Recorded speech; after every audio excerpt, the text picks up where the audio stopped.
Sarap. Mmm. Lambot.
Gagamit ako ng pressure cooker.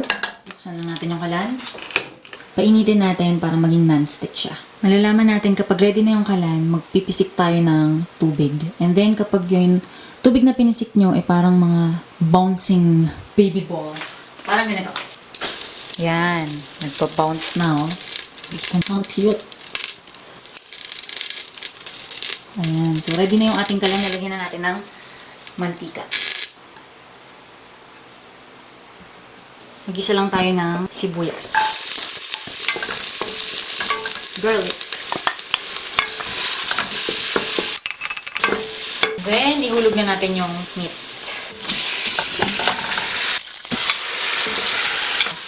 Hindi dumidikit yung ating karne sa ating lutuan. Kaya importante talagang painitin yung ating kawali.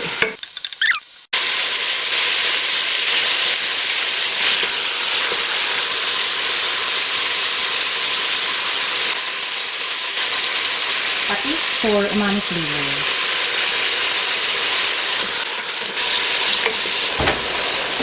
And ilagay na natin yung ginawa kong sauce.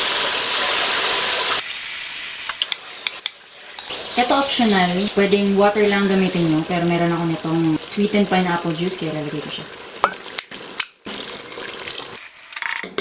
Maglalagay lang tayo ng tubig. Kailangan lubog yung ating meat. And cover na natin. Pressure cooker na natin.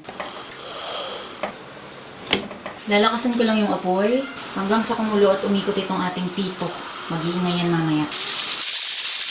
Hihinaan ko yung apoy para simmer lang siya at hindi mabigla yung meat natin.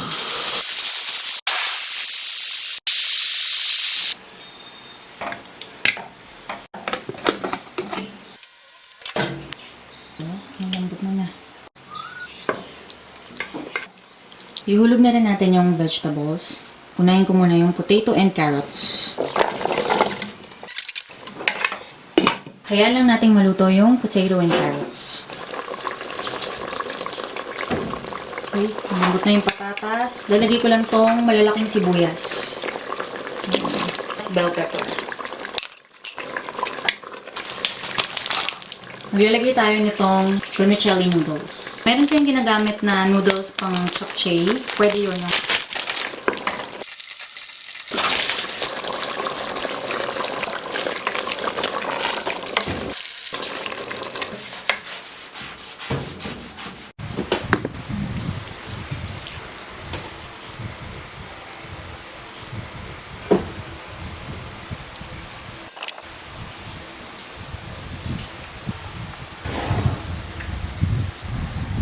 Kasama.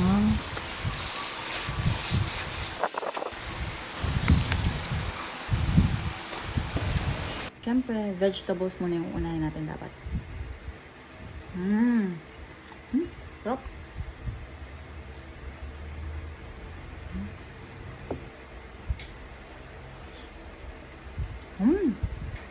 Lambot. Uy, kumain na kayo. Ang sarap. Dito na kayo kumuha. Meron, marami. Sarap. Ayun.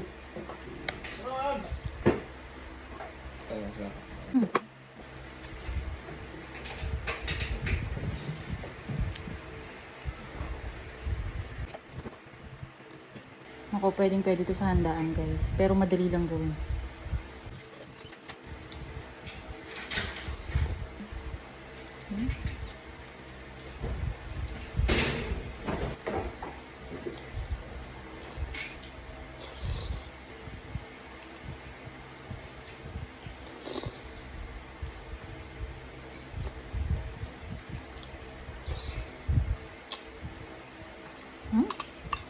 Sarap.